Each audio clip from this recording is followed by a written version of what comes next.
Cody's current fixation is a masterclass in narcissistic arithmetic. Subtract 3 wives, add 1 loyal echo chamber, and somehow the result is that everyone else is still obsessed with him. The original wives have moved on. They are thriving, building full lives, surrounded by family and friends. Meanwhile, he's clinging to a fantasy in which their healing requires his blessing, his apology, and presumably, his continued relevance. The premise is flattering, delusional, and, most importantly, useful to him. Because here is the inconvenient reality. There has been little to no direct communication. The children are largely no contact. So the idea that he's hearing constant commentary about himself is not sourced from conversations, family updates, or shared community. It's sourced from edited clips and selective production packages, curated fragments he treats like sworn testimony. If those snippets suggest the women still discuss him, it is almost certainly because the show requires it. Contractual obligations, repetitive interview prompts, and the endless recycling of old injuries for content. The women are forced to rehash history on camera. He interprets that as proof he remains the emotional center of their universe. That is not insight. That is vanity with a production budget. And vanity is doing a lot of heavy lifting here, because he cannot tolerate what the audience can plainly see. The OG wives are healthier without him, happier without him, and no longer auditioning for scraps of attention. This is not a breakup he's processing. It's a dethroning he refuses to acknowledge. His ego was built on being wanted, on women arranging their lives around his presence. Watching them flourish without him is the kind of rejection that doesn't just sting. It collapses the entire self-image. So the narrative becomes, they're saying mean things because they can't get over him. The story flatters him, shields him from accountability, and lets him play victim without ever facing the actual damage, especially with the children, the one audience he can't charm back with a confessional monologue. The repeated insistence that others need his apology to heal is particularly revealing.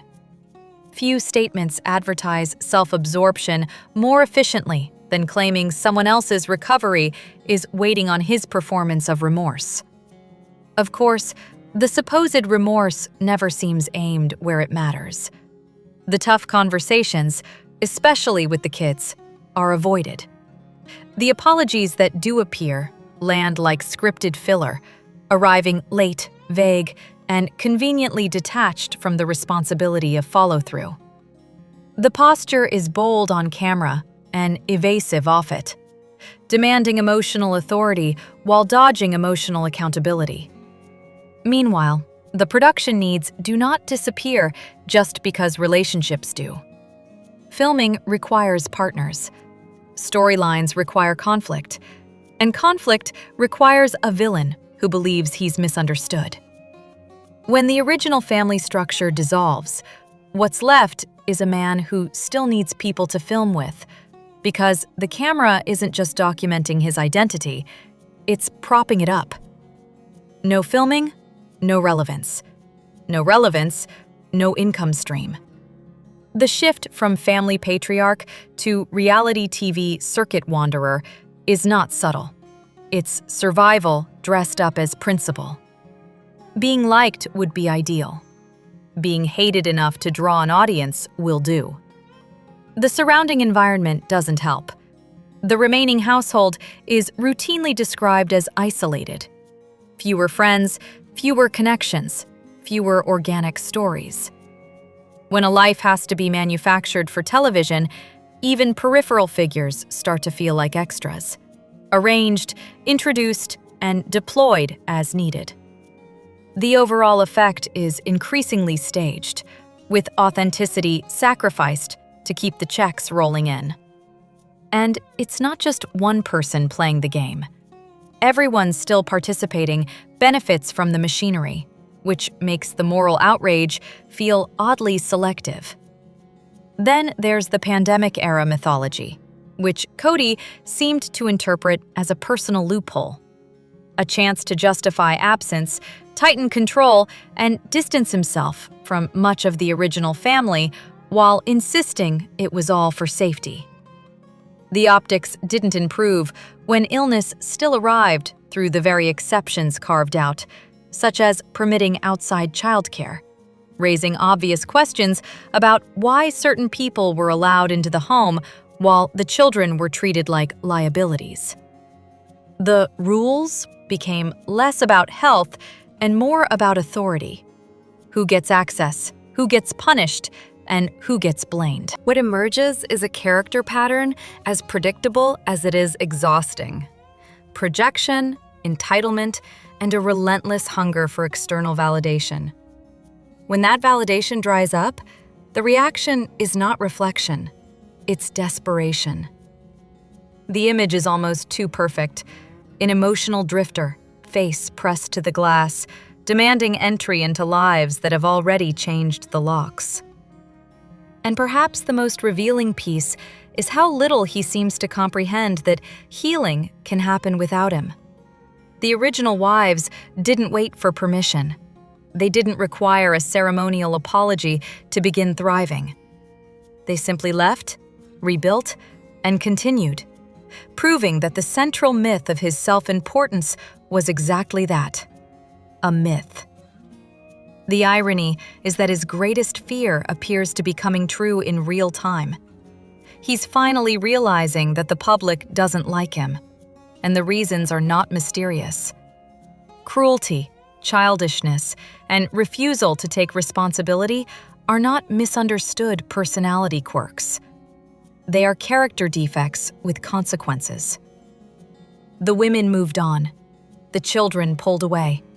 The storyline narrowed, and the remaining performance, demanding credit for other people's healing while avoiding accountability for other people's pain, is not tragic. It's just embarrassing. Christine's refusal to be managed was the most sensible thing on display. After Cody delivered a solemn speech about not wanting her at the Speedway, an event that, notably, does not require couples' intimacy to attend, he promptly pivoted into the classic performance of contrition without contact. An apology was apparently on the table, provided it could be offered at a safe distance, with no expectation of actually spending time together. Then came the paranoid insistence that no one should think they're together, as if standing upright near a racetrack constitutes a public elopement. The theatrics would be impressive if they were not so transparently self-serving. The pattern is painfully consistent. The moment it became clear that Christine and David had thoughts of their own, the so-called goal of getting to know David evaporated. The interest was never in connection. It was in control. Once a dialogue threatened to break out, once responses replaced compliance, Cody abruptly decided he did not want to see Christine at the racetrack after all. Naturally, this was delivered as though no one could possibly detect the sulk behind the sudden boundary setting. David, meanwhile, did what Cody has spent years avoiding. He spoke plainly, directed the conversation toward what actually matters, and kept the focus on the children. The suggestion that Cody should apologize to his kids landed like a slap of reality, and the reaction said everything. The hostility was immediate, the silence even louder, especially when asked whether advice was welcome. Advice was clearly not the issue. Accountability was. And accountability is the one guest Cody never invites to the scene. Because here is the inconvenient truth. Cody already knows who deserves the apology. The children do. The problem is that an apology to them would require a shift in posture, from being approached, revered, and catered to to doing the approaching himself. The expectation remains that they should come to him, humble themselves, and make their peace on his terms. Terms that orbit around Robyn's centrality and the family's supposed obligation to validate his authority. It is less reconciliation than tribute. Compounding the absurdity is that the apology being floated is not even complete. There is no meaningful reckoning with the insults and degradation that were delivered with confidence and later treated like forgettable lines in a script. The failure to directly address the "shite sister wife" commentary is not a minor omission. It is the tell. The goal is not repair, but rebranding. Token words for the camera, followed by a swift exit before anyone dares respond. A redemption tour, yes, but one designed as a monologue. Deliver the lines, accept applause, and leave before the audience asks questions. That is why Cody's behavior reads less like a man seeking resolution and more like a child protecting a fragile ego. He wanted the optics of remorse without the inconvenience of conversation. He wanted the narrative of being misunderstood, not the work of being responsible. And when Christine held her ground, when she effectively said, "Stay in your space," the illusion cracked. The ego registered a threat. Perhaps he is not the center of the story anymore. David's presence only magnified that reality. By engaging with the kids, listening to their experiences, and supporting their feelings without trying to steer them into a preferred emotional outcome, he demonstrated a kind of steady, unglamorous competence that makes Cody's posturing look even more hollow. There is more actual relationship building happening there than Cody has managed in far too long, which is precisely why David's calm, direct approach hit such a nerve. He offered a straightforward, man-to-man lifeline. Participate in healing. Help the kids move forward. Be relevant in a way that is earned. Cody's response was not to meet the moment, but to retreat into word salad theatrics, the verbal fog of someone trying to remember the script after the scene has changed. And while all this was unfolding, the smaller tells kept spilling out. The conspicuous making eyes behavior, particularly toward Janelle, played like a petty attempt to provoke jealousy, especially with Robyn as the implied audience. Even in a moment supposedly dedicated to repair, the instinct was still to stir tension between ex-wives, to keep old dynamics simmering, to maintain influence through friction. It is a familiar tactic. If peace breaks out, he becomes optional. If conflict continues, he stays relevant. The entire detour into conversation with a buddy only reinforced the delusion. The women have moved on. They do not trust him, do not want him in their lives, and do not organize their days around his moods. Yet the insistence persists that he can still choreograph the emotional landscape, still wedge Mary and Janelle into fresh discomfort, still behave as though he is the gravitational center of a universe that is already recalibrated. If there was one genuinely practical suggestion offered, it was this. He should keep the helmet on, preferably at all times. Not for safety at the racetrack, but to protect whatever remains of the ego that keeps colliding with reality, especially when someone finally says the obvious out loud. The apology is owed to the children, and no amount of poetic nonsense will substitute for doing it. Aurora's latest storyline arrives wrapped in the usual packaging: sanctimony on the outside, control issues rattling around inside, and a faint smell of audience management lingering in the background. The headline moment is the sudden proclamation that Aurora should experience life on her own, before marriage or motherhood. A fascinating sentiment, especially from someone who has treated independence like a contagious disease. This is the same household where basic autonomy apparently requires permission slips, supervision, and a full logistical briefing. The insistence on normal experiences for a 23-year-old would land with more credibility if those experiences had not been systematically filtered through parental oversight. The likely trajectory is not self-discovery. It is a simple transfer of guardianship, moving from one set of hands gripping the steering wheel to another. And perhaps that is the point. The rhetoric is aspirational, but the practice is possession.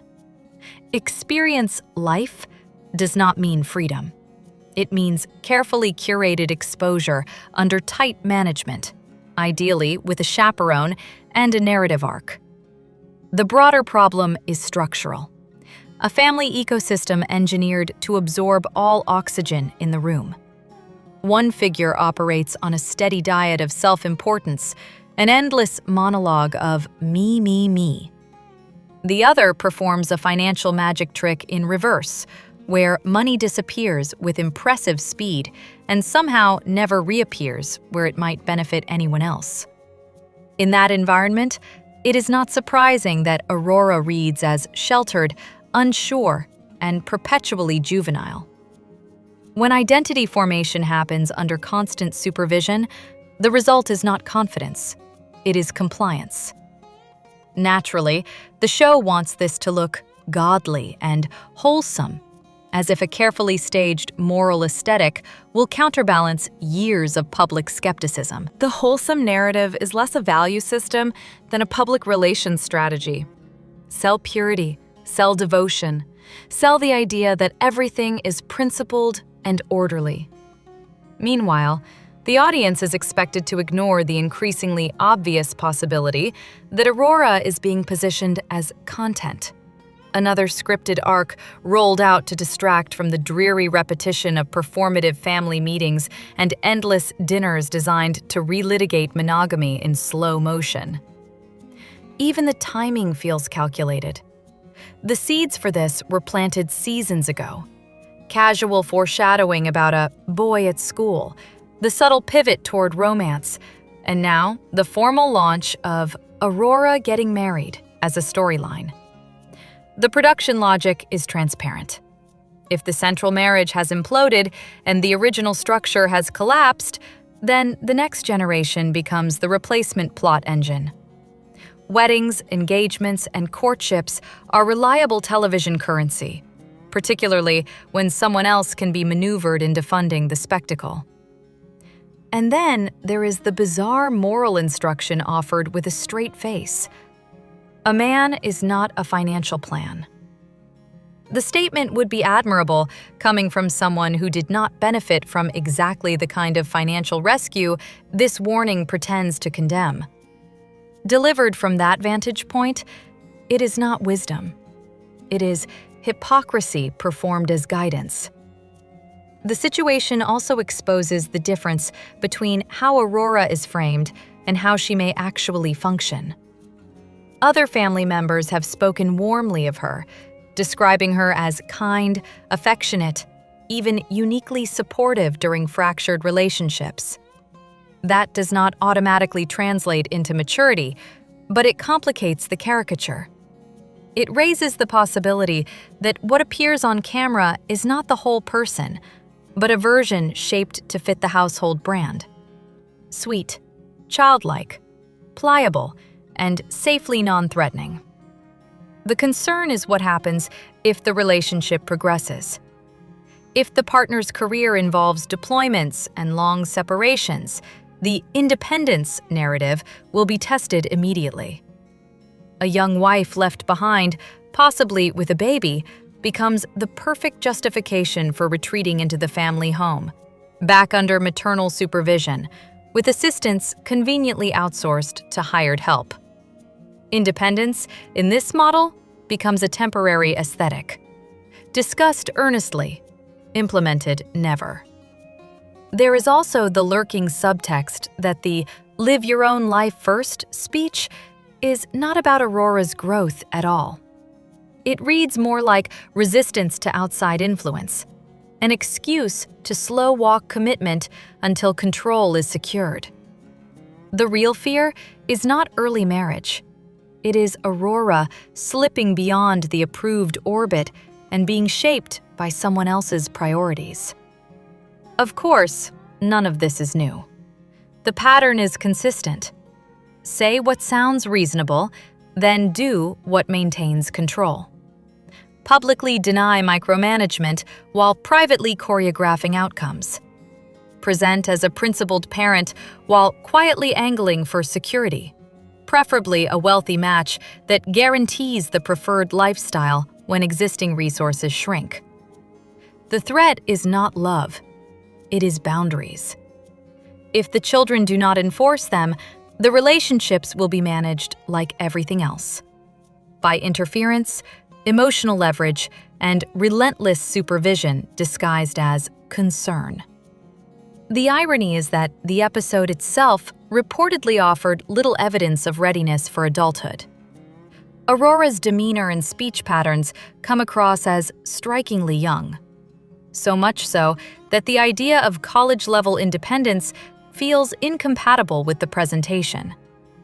That disconnect either reflects a deliberate on-camera performance or a genuine developmental stunting created by years of overprotection. Either way, it reinforces the central critique. Independence cannot be announced into existence. It is built, practiced, and permitted. None of those conditions appear reliably present. As for the prospective in-law experience, sympathy is warranted. Few people dream of marrying into a family where the parental figures double as a control apparatus and a storyline factory. The best-case scenario is simple: genuine affection, real boundaries, and geographic distance, preferably somewhere inconvenient enough to limit interference. Somewhere far away, possibly with poor reception, where counseling cannot arrive uninvited. And for the next daughter in line, the warning writes itself. When a franchise runs low on material, someone's life will be repurposed as plot. Robyn's proclamation that a man is not a financial plan lands with all the credibility of a lecture on minimalism delivered from a hoarder's living room. The sentiment is technically sound, of course. Cody was never the financial plan. The financial plan was Cody's other wives, dutifully underwriting the lifestyle while Robyn perfected the art of strategic helplessness. This is, after all, the same woman previously baffled by the concept of paying bills without theatrically abandoning them on a counter like unsolved riddles. Now, apparently, the camera is expected to accept a sudden awakening, fiscal independence, prudence, and wise planning, an inspiring reinvention that would be more convincing if accompanied by any visible evidence of an actual independent financial plan. The subtext is not subtle. One basket, all eggs, and a confident assumption that the hens would never leave. They did.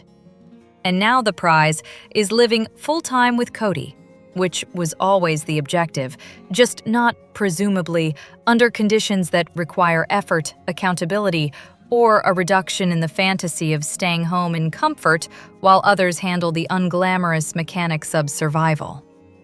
The smugness in the scene reads less like empowerment and more like a pointed little victory lap aimed at Christine, Mary, and Janelle, now single, rebuilding, and inconveniently no longer available as a shared safety net. It is the kind of hypocrisy that doesn't merely contradict itself. It performs the contradiction with a self-satisfied smile, as though the audience should pity the women who escaped rather than the one left clutching the grand prize. Then there is the secondary maneuvering, the suspicion that disapproval of Brody is being repackaged as concern, conveniently deployed to steer Aurora away under the banner of prudence. And yes, it can be argued Robyn did not use a man as her financial plan. She used the man's 3 wives, which is a distinction without much moral difference, merely better branding. The broader irony is unavoidable. This is exactly the economic architecture polygamy normalizes, where women are told it is sacred while it functions like a system designed to make dependence feel virtuous. The resulting spectacle raises the obvious question: is the faith here sincere, or simply a sanctified justification for a shared husband and the public applause that comes with calling it devotion? The only appropriate response is a laugh. Sharp, involuntary, and thoroughly unspiritual. Kody Brown's latest attempt at contrition arrives with all the sincerity of a rehearsed press conference. Abundant emotion, carefully curated phrasing, and not one clear admission of wrongdoing. The performance is framed as an apology, but the substance is something else entirely. An exercise in damage control for how others reacted to his choices, not an account of the choices themselves. The problem was never that he loved Robyn. Love is not a felony. Favoritism, however, is a recurring offense, especially when it is paired with denial so aggressive it borders on delusion. For years, he insisted he was hiding the fact that he prioritized Robyn, as though the family could be fooled by a scheduling fantasy. This denial stretches back to the Las Vegas era, when the reality was visible in plain sight. He spent most of his time at Robyn's house, and when confronted by the original wives or the children, the response was not reflection, it was anger. The message was consistent. The family's eyes were wrong, their perceptions were disloyal, and their objections were an attack. Naturally, the children processed this imbalance in different ways. Christine's girls internalized it as a personal defect, wondering why they were not loved, as if affection were a reward they had failed to earn. Janelle's sons, along with Maddie, responded with anger, not because of romance, but because their mothers were treated as less than, and their family structure became a hierarchy with Robyn at the top. The reactions varied, but the diagnosis was uniform. Everyone saw what was happening. Even the adults among the children articulated the emotional math with brutal clarity. Garrison, during a conversation in his new home, pointed out that the family stopped fighting for the marriages once Christine and Janelle chose to walk away. Translation: there was a limit to how long anyone would beg for equality from someone who had already reassigned his loyalty elsewhere. An actual apology would have started there, not with wounded feelings, not with theatrical anguish, with accountability. Time and resources were not shared equitably because he fell in love with Robyn and chose her, consistently, repeatedly, and at the expense of the rest of the family. That is the truth that has been dodged for years, replaced by the more convenient narrative that everyone else is simply angry he loved someone. That narrative is not merely inaccurate, it is insulting. The family was not angry about love. The family was angry because he failed to be their husband and father too, because he did not love all members of the family in practice, and then had the audacity to argue that the inequality was somehow their fault. The subtext was unmistakable. It's your fault I don't love you. Few statements are more corrosive in a family than blaming the abandoned for being abandoned. And the numbers do not support his preferred fiction. When 3 out of 4 wives leave, and the majority of the children have little to no meaningful connection with him, the conclusion is not that everyone else coincidentally developed the same misunderstanding. The conclusion is that the common denominator is sitting in the center of the collapse, still insisting the building fell down because the tenants were ungrateful. This is why the so-called apology lands as empty. It focuses on his reactions to being left, not the actions that drove people away.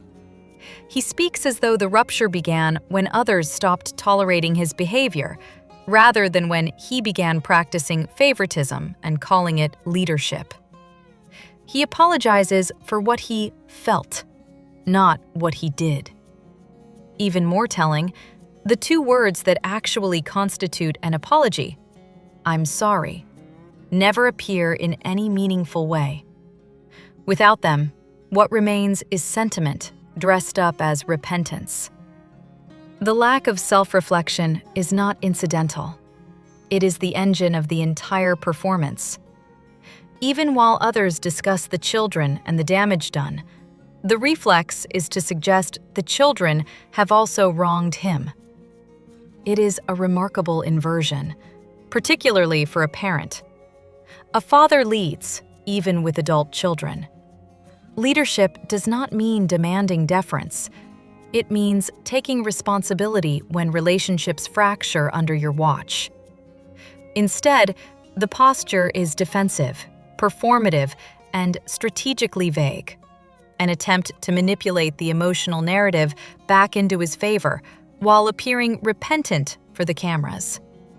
It is not empathy, it is calculation.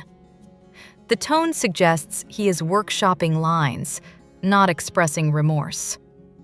The result is a familiar spectacle. The more he performs, the more he reveals how completely he misses the point. And then there is the unmistakable jealousy, particularly when the conversation turns to the children. The offense at someone else raising the subject reads less like pain and more like territorial outrage. The unspoken reality is glaring. Another man is spending more time with the children than he is, and that fact is apparently intolerable. It is difficult to watch someone bristle at the mention of his own kids and still insist the problem is everyone else's attitude.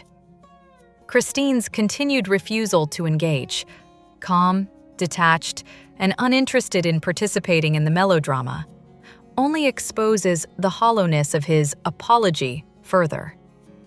When someone stands up and leaves while the other person is still enumerating grievances disguised as amends, it is not rudeness, it is clarity.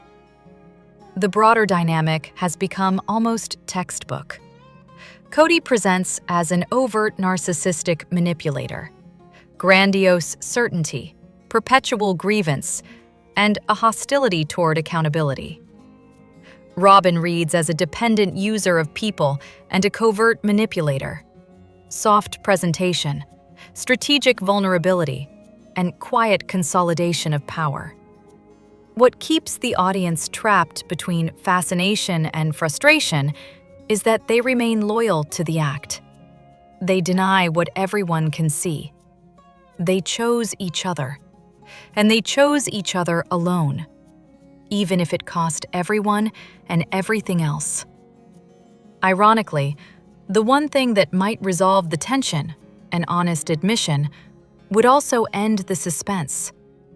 If both simply acknowledged the obvious, the story would lose its central provocation. The frustration persists because denial is the brand. Which brings the critique back to where it belongs. This was never an apology. It was a performance of injury from someone who does not want to confront that he caused the injury. Until accountability is directed at the favoritism, the unequal investment, and the years of gaslighting the family about what they were watching unfold, any apology will remain what it currently is: a polished pile of nothing. Robyn announcing that a man should not be a financial plan for a woman is the sort of statement that lands with all the elegance of a champagne toast delivered while quietly emptying everyone else's wallets. The sentiment is noble, tidy, and absolutely adorable, especially coming from someone whose lifestyle has been underwritten by a rotating cast of working wives, televised exposure, and a conveniently timed upgrade from modest living to a mansion-level standard of comfort. Because no, the man was never the plan. The plan was the women attached to him, the collective earning power, the pooled resources, the retirement accounts, the steady stream of financial cushioning that made family look suspiciously like an employment model. Advising a daughter to avoid using a man as a financial strategy would be persuasive if it weren't delivered from the throne of a system that functioned precisely as the opposite. If a man is not the plan, apparently the next best option is to stand near one while his wives do the budgeting, the labor, and the cashing out. The irony deepens when the same voice frames continued loyalty around the idea of a great father. That argument relies on a fragile method of historical revision. Say it with conviction and hope the audience forgets what it watched for years. Unfortunately, the record exists, and it does not flatter the narrative. If the advice is sincere, it reads less like principle and more like panic. Wisdom arriving late, dragging a suitcase labeled regret. There is a plausible interpretation here. A person who once depended on a man and a family structure for financial security eventually realizes the cost of that dependency and tries to spare her child the same trap. That would be a respectable evolution, if it came with even a flicker of acknowledgement that the current circumstances were built by doing exactly what is now being discouraged. Without that honesty, the message becomes a performance. Moral instruction staged from a position purchased by the very behavior being condemned. And then there's the spending. Lavish, prioritized, and delivered with the managerial warmth of a hotel magnate who famously believed rules were for other people. The Queen of Mean reputation doesn't materialize out of thin air. It is earned through a consistent pattern of putting herself first, treating shared funds as personal entitlement, and responding to the wider family, especially the other children, with a dismissiveness that reads less like oversight and more like policy. Meanwhile, the show continues to present a domestic tableau designed to signal wholesomeness. Gentle kitchen work, tender maternal framing, a carefully curated portrait of nurturing stability. Then the camera reveals the twist. A grown adult child positioned like a wide-eyed dependent, staged for maximum innocence. The infantilization is not subtle. It is deliberate. An adult is framed as perpetually fragile, perpetually sheltered, perpetually in need of supervision, an identity that conveniently reinforces the speaker's role as indispensable caretaker and moral authority. It is hard to sell empowerment when the household narrative depends on keeping adulthood at arm's length. So yes, the line, "a man should not be a financial plan," is memorable, just not for the reason intended. In a vacuum, it's solid advice. In context, it's a masterclass in contradiction. A lecture about independence delivered from inside a lifestyle financed by dependence, reinforced by curated innocence, and defended by selective memory. The message might be meant as wisdom. It lands as satire. Cody's prospects for reconciling with most of his children are, with a few exceptions, effectively non-existent.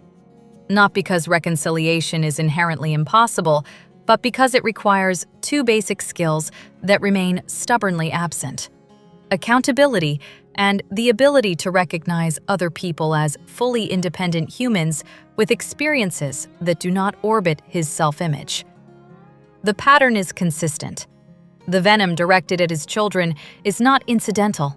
It is the natural byproduct of a worldview in which every fractured bond is someone else's fault.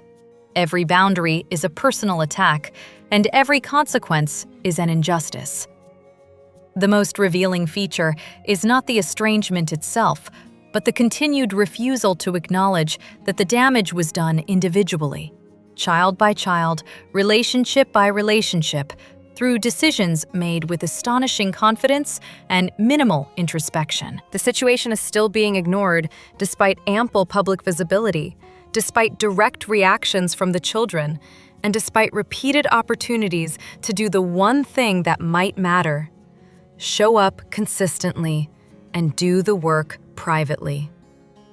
Instead, the preferred strategy appears to be outsourcing. The expectation lingers that the mothers should grease the wheels, coax the children into giving him another chance, and manufacture a pathway back to adoration. That fantasy collapses on contact with reality. The mothers have little incentive to function as public relations staff for a man who repeatedly scorched their credibility to protect his own ego. And even if they did, most of the children would likely refuse anyway, because the playbook is familiar. A sermon, a performance of remorse, a demand for reciprocal apology, and a neat little restoration narrative that requires everyone else to do the emotional labor while he collects the moral victory. This is the core problem. The reconciliation tour is not about repairing relationships. It is about reestablishing hierarchy. The model is painfully simple. Everyone sits quietly, listens dutifully, accepts the premise that the breakdown was shared, and then performs the correct reaction on cue. There is a nostalgia for the old dynamic, the center of everything posture, the audience arranged in rows, the unquestioned authority to speak while others absorb. The desired outcome is not connection, it is compliance. It is not healing, it is optics. When confronted, the mask slips. A direct challenge from another man, particularly one pointing out the glaring absence of effort toward the family, does not trigger reflection. It triggers irritation.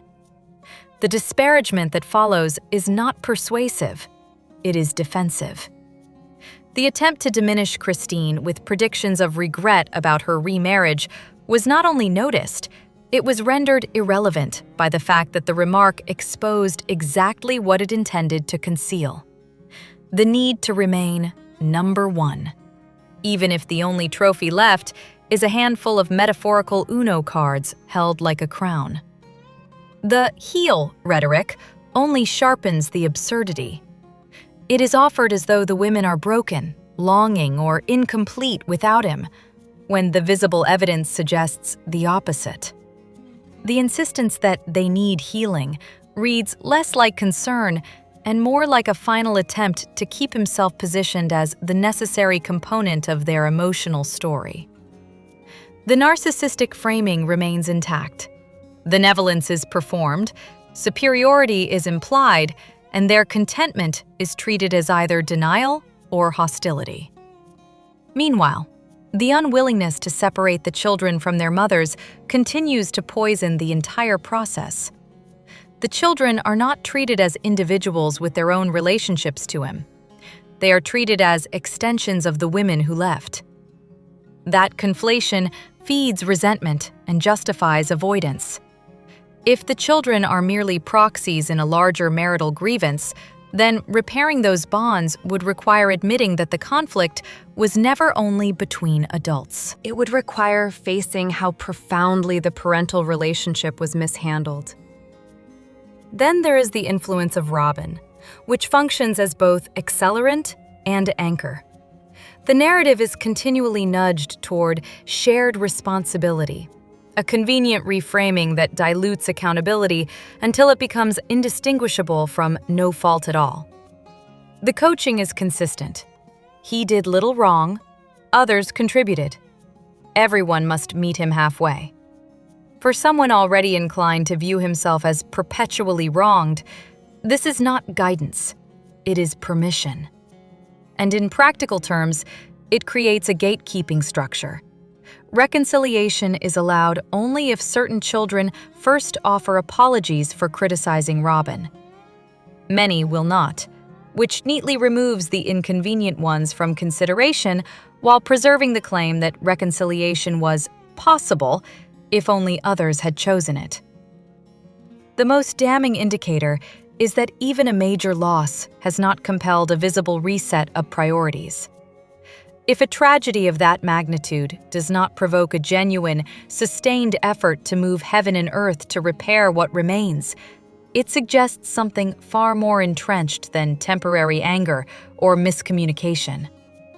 It suggests a person committed to being right, even when being right costs him his family.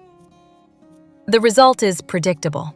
As time passes, Estrangement becomes less a dramatic rupture and more a settled reality. The longer the distance holds, the clearer the pattern becomes, and the less incentive there is to reopen old wounds for the sake of a reconciliation that looks suspiciously like a demand for submission. The children are not likely to return to decades of harm just to make a parent feel absolved, admired, or publicly redeemed. So no, the conclusion is not tinfoil. It is simply pattern recognition. The structure is already built. Denial, grievance, performance, and a perpetual requirement that everyone else do the bending. Reconciliation cannot occur inside a system designed to protect one person's ego at all costs. Cody has developed a curious hobby, insisting everyone honor their spouse, as though the greatest crisis in this family is a shortage of reverence for his ego. The fixation is particularly absurd when applied to Christine, because the original three wives are not circling back for a second chance at romance. Quite the opposite. The revulsion is palpable. Yet the commentary keeps returning to the same self-flattering fantasy, that distance must be managed, as if temptation is still the central threat. It is an impressive delusion, equal parts vanity and paranoia, dressed up as principle. Christine states she keeps her distance to avoid inviting more conversation. Cody, inevitably, reframes it as sexual proximity management, suggesting he would struggle to control himself if she were nearer. The subtext is not subtle. Misogynistic religious posturing has always had a talent for sexualizing basic boundaries, and this episode leans into that talent with the confidence of a man who mistakes discomfort for desire. The pattern echoes earlier moments, such as the special forces context, where women's mere presence becomes something to be handled rather than respected. Meanwhile, Robyn continues performing the role of the pious life coach, championing independent, critical-thinking daughters who should never rely on a man for financial security, while modeling the precise opposite.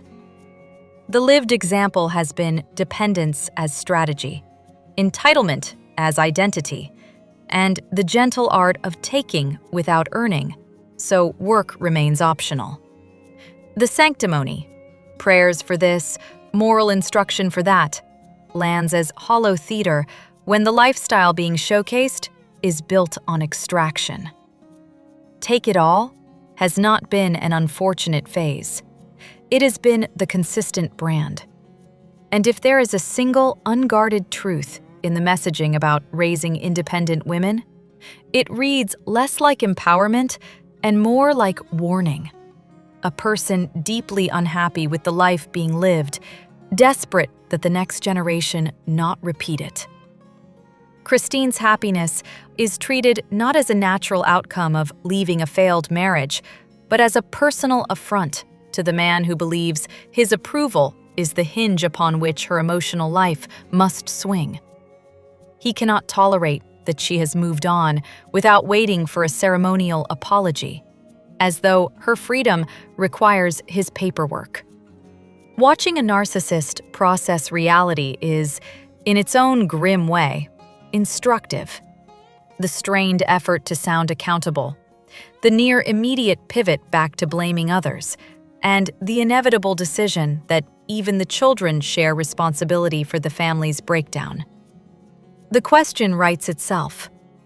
Who is the adult here? The performance is padded with a new vocabulary word, delivered with the self-congratulation of someone impressed by syllable count, replacing yesterday's favorite term, loyal, with today's enlightened-sounding substitute. The effect is not growth. It is rebranding. Even the supposed restraint reads like stage management, as though the goal is to appear reasonable while continuing to distribute blame wherever it will stick. Finally, the episode quietly suggests a domestic consequence. Robyn, firmly positioned as head wife, likely made her displeasure unmistakable after the moving truck moment with Mary, because nothing disrupts a carefully curated hierarchy like the wrong woman receiving a flicker of attention. In the end, the through line is consistent. Moral language used as control, independence preached but not practiced, boundaries interpreted as seduction, and a man who cannot decide whether he is a victim of disrespect or an irresistible temptation. So he settles, predictably, on being both. Robyn's current predicament is being framed as tragedy, a lonely woman stuck with Cody, while the three former wives move on to brighter, livelier lives. And yes, on paper, the contrast is almost cruel.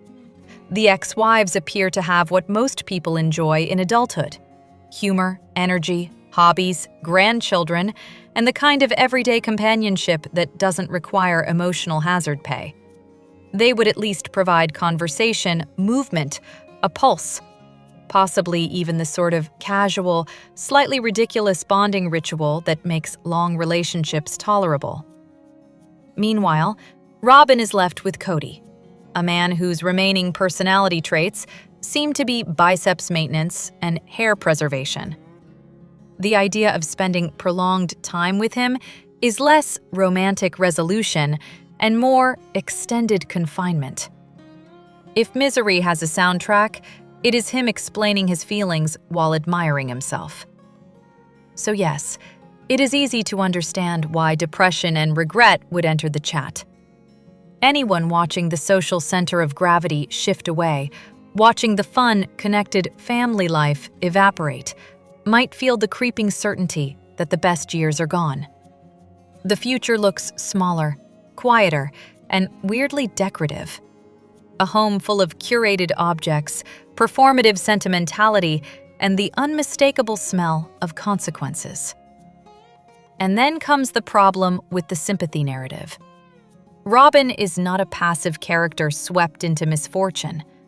The record shows a consistent refusal to build genuine relationships with the other wives or their children. While others did the work of maintaining a complicated family ecosystem, she occupied the role of insulated royal, comfortable, protected, and notably uninterested in the messy labor of connection. The loneliness now being mourned is not simply what happened. It is what was chosen, reinforced, and defended for years. That is why the poor Robyn framing collapses under scrutiny. There is little basis for portraying her as a victim when the pattern points to manipulation, reshaping the family dynamic to secure what was wanted, assuming the rest of the family would quietly comply, and discovering, shockingly, that the other wives and children possess free will. Control works until it doesn't. People leave when they are treated like accessories instead of human beings. This is not injustice. It is cause and effect. The irony is sharper when considering her apparent emotional attachment to the origin story, those grand, trembling declarations about destiny, divine messages, and cosmic confirmation. That kind of narrative is not the language of someone devastated to have her husband all to herself. It is the language of someone who believes the outcome is deserved. The solitude is not an accident. It is the prize. Except the prize is Cody, and the warranty expired years ago. As for Cody, the situation is not complicated. The implosion did not require a meteor strike. It required only his steady commitment to immaturity. With minimal effort, basic discipline, marginally improved treatment of the wives, and even a modest willingness to behave like an adult, he could have kept the family structure intact far longer. If he had treated the wives even 20% better, the odds are strong that the three would have stayed. The Coyote Pass fantasy could have become reality. Homes built, family gatherings, visiting children, continuity, seasons of television, and financial stability. But instead, there were tantrums, laziness, and a seemingly deliberate preference for conflict over repair. He chose to beef with his own children rather than pursue reconciliation. He chose ego over stewardship. Occasionally, he performs the correct insight for the cameras, announcing that he can only control his actions and responses, and that better choices would have prevented the mess. A startling revelation, delivered as if it were new information. But the point is not what he says. It is what he refuses to do afterward. If the statement were sincere, it would be followed by action, accountability, apologies, repair. Instead, it functions as a sympathy plea, a theatrical confession designed to soften the audience while changing nothing.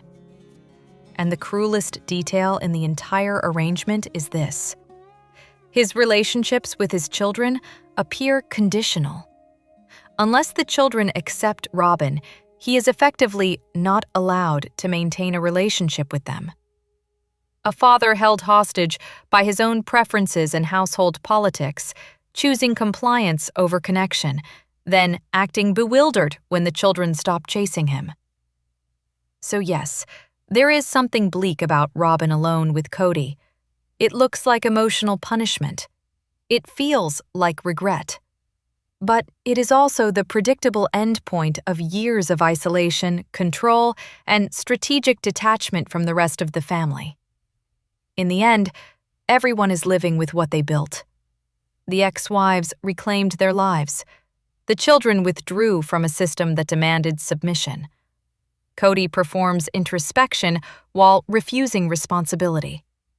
And Robyn gets the outcome she worked so hard to secure: the husband, the house, the quiet, and the uncomfortable realization that winning is not the same as being happy. Subscribe